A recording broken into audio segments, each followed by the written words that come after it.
Hey guys, Pride here. Check it out. I have my live twin deck profile for you guys. I finally got my hands on everything I needed, so now I can give you an updated version.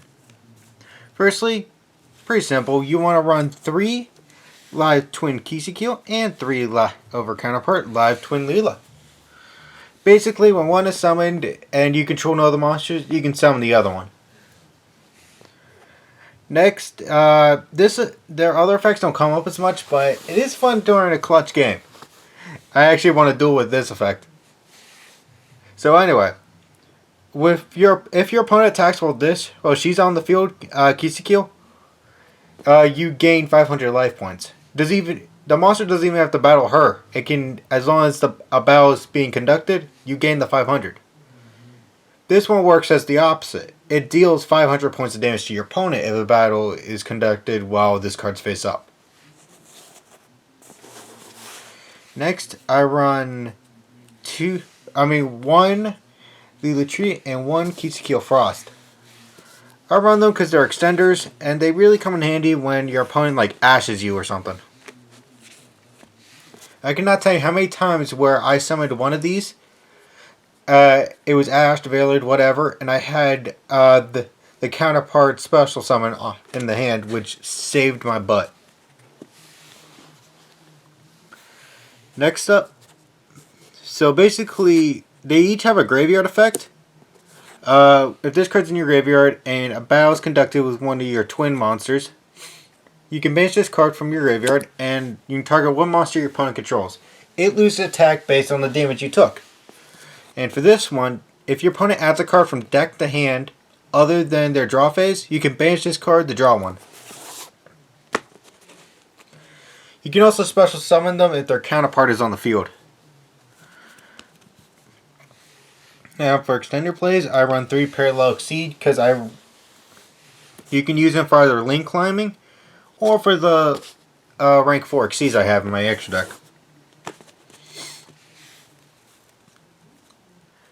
And for the hand traps, I run 3 Ghost Spell, 3 Veiler, and 3 Ash.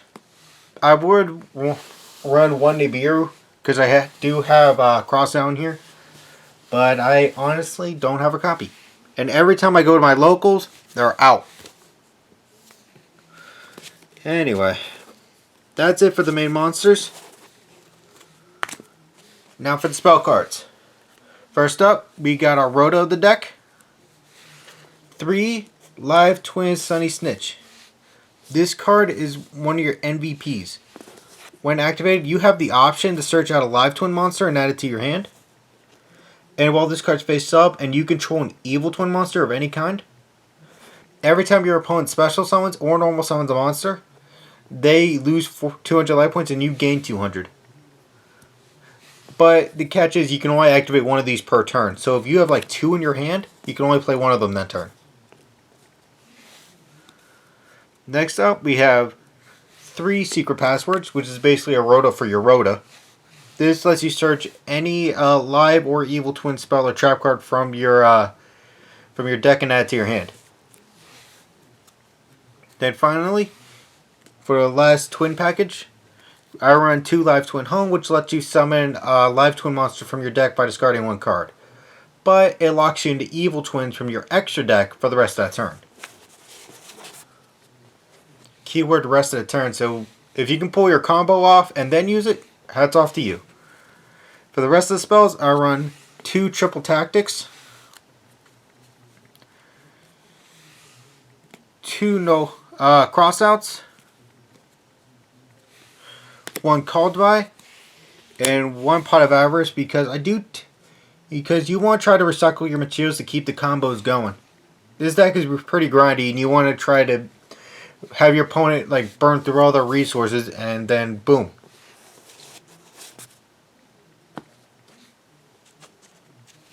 Next up for the traps, I run 3 Impermanences.